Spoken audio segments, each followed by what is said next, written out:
Ahoy, mateys. I finally got back to the gym today. I would say it's been about at least 4 or 5 days, if I had to guess. Honestly, though, now that I've gotten more into the habit of being in the gym frequently, if I miss a day or two, it feels like I've been gone a week. But that's just because your body adapts and becomes accustomed to the work that you're putting in, the frequency, the constant strain and tension becomes a little bit less difficult to manage mentally, and so when your brain is engaged, everything goes a lot smoother.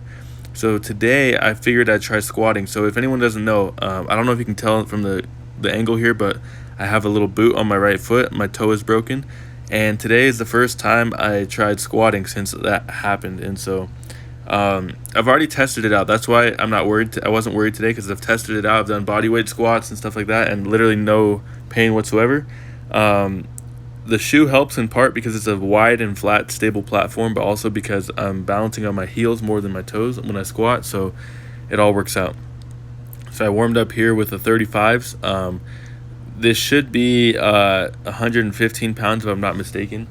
Took it easy today, so I made sure I did plenty of reps on the low weight, and then I started working up to heavy singles, and I finished at 225. So my max is 300. So 225 is a safe and manageable weight for me. I would recommend to anyone that has any injuries that you be creative and find any possible way to work around your injuries, because just having one part of your body hurt doesn't justify you not putting in work for the rest of your body. And so while I've been somewhat debilitated in my right foot, I've done a lot of upper body work, and I've also done a lot of lower back work in the meantime. So I've been looking for ways to continue progressing, even though part of my body is not able to, hold up to the grind.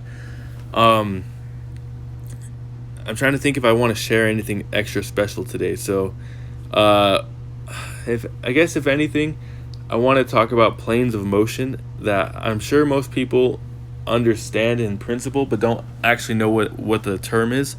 So the planes of motion are every single way in which your body can move. So there's the frontal plane, which is like side to side. There's the orbital plane, which is, I think, is how you twist and turn. And then there's the sagittal plane, which is forward and backwards. So, for example, when I'm squatting, my head goes forward, my hips go backwards. That's the sagittal plane. If I were to, let's say I'm doing lateral dumbbell arm raises, like for my shoulders, that would be in the frontal plane.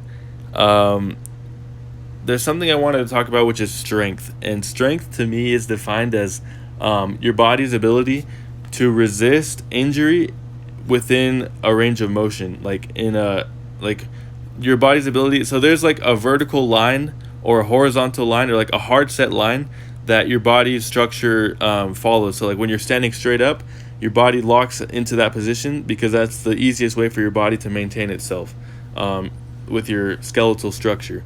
However, when you're weightlifting, you're challenging that structural integrity with weight that presents your body with somewhat of a threat, and then your body has to respond accordingly and get stronger.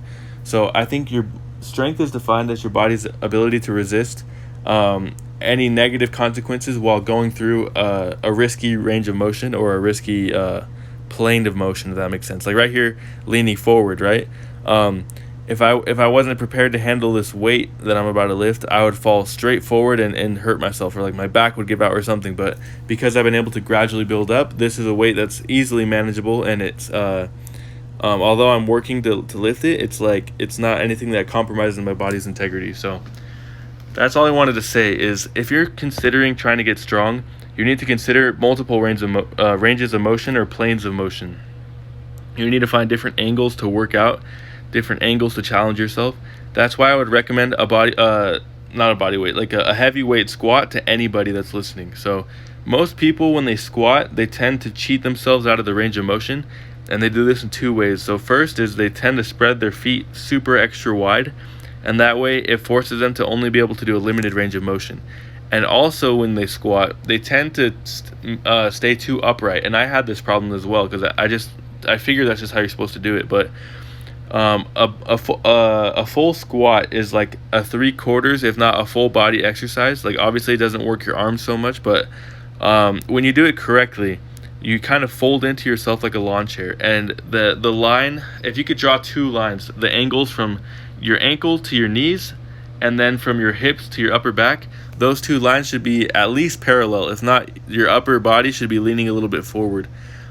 This challenges the strength of your lower back, and then in turn your whole back becomes strengthened up into your shoulders and everything. So I really recommend this to anyone who wants to gain strength. The number one strength building exercise is a heavy squat. That being said, there's a next level. There's a certain progression. So there's being able to be healthy and fit starts with running. Running is a survival instinct. If you're not able to run well, then your body is compromised already in its health. But once you're able to run, then you have to build up your strength. Once you build up your strength is athleticism and power, and that means that you'll be able to handle not just any regular stress or strain, but like in all planes of motion, you're superbly adept at reacting and responding. That's like the optimal condition of the human form, is being very athletic and very powerful. So one exercise you're going to see I'm going to do at the end is an overhead squat. This is one of those athletic movements that, like, it's building strength for sure, but it's doing it in the weakest part of my plane of motion. So an overhead squat is when you hold the bar over your head and you squat. And so this challenges you because your shoulders and back are connected to your hips. And so normally holding the bar over your head isn't that much of a challenge. Like right here, I'm doing it with the 35-pound plates. But then when I do the overhead squat, I can barely do like 15 pounds on each side. The reason being is that as my knees and hips bend, it takes away support from my shoulders, which my shoulders are, I think most people's shoulders are kind of weak in general. We don't spend a lot of time, doing handstands and stuff or holding heavy objects over our heads.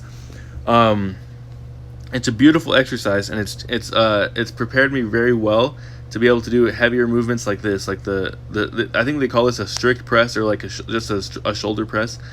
But strengthening the smallest parts of the range of motion provides the greatest results in terms of stability. And stability is one of the greater factors of strength, in my opinion. Without stability, it doesn't matter how strong one individual muscle is, it won't be able to perform very well if it's not stabilized. I don't think I recorded it, or maybe I deleted the clip because the angling was so bad. I have limited space in this gym, and so I have to make do with what I have. I couldn't quite get the angle right, but I was doing the overhead squat, and the bar actually like kind of slipped and started falling behind my head. And I swear I could have dislocated my shoulder, but because I've been doing this for months and months, and I've been working my shoulder mobility, I was totally fine, and I'm so grateful for that.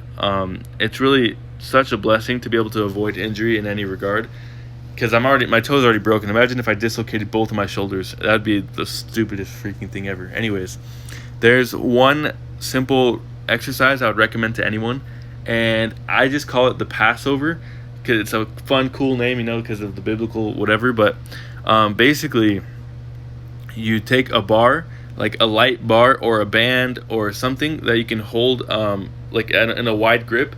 You pass that bar or whatever it is over your head and back to the back of your hips, and then you keep your arms locked out and straight. And so you pass it over and back and over, like over your head, front and back. And this really helps your shoulders mobility, because it stretches out your pec muscles and the back of your shoulder muscles. And all this is great for, like I said, stability. If I hadn't been doing this, I'm sure I would have hurt myself today in the gym. And that's why in the Bible, when they celebrate the Passover, is because the first time the angel of death was coming. And so the Israelites were commanded by God to paint lamb's blood on their door frames, so that way that the angel would pass over them and not kill them. And so by doing these Passovers, I think I saved myself quite literally from harm. And so I would recommend anyone that's listening to train your ranges of motion, prepare your joints and everything, and make sure that they can function properly, because your shoulder is meant to go all the way around. It's just an unfortunate not side effect, like a result of a sedentary lifestyle, is that most people cannot work through their full ranges of motion, whether that be squatting all the way down onto their knees, whether that be leaning all the way forward and testing their hip and lower back strength, or like here with the overhead strength. Most people are severely lacking in joint mobility and strength. So that's just a caution I would give. And that's it for the video today. If you guys haven't seen it, there's actually 2 podcast episodes I've recorded now. And if you want to hear more of my ideas and see conversations between people about whatever topics regarding society and spirituality and things like that. Those are also up on the channel. It's a podcast called The Podcast to End All Podcasts, and I'd invite everyone to go just check that out if you want to. Anyways, that's it for me today. Hope you guys have a great one, and see you later.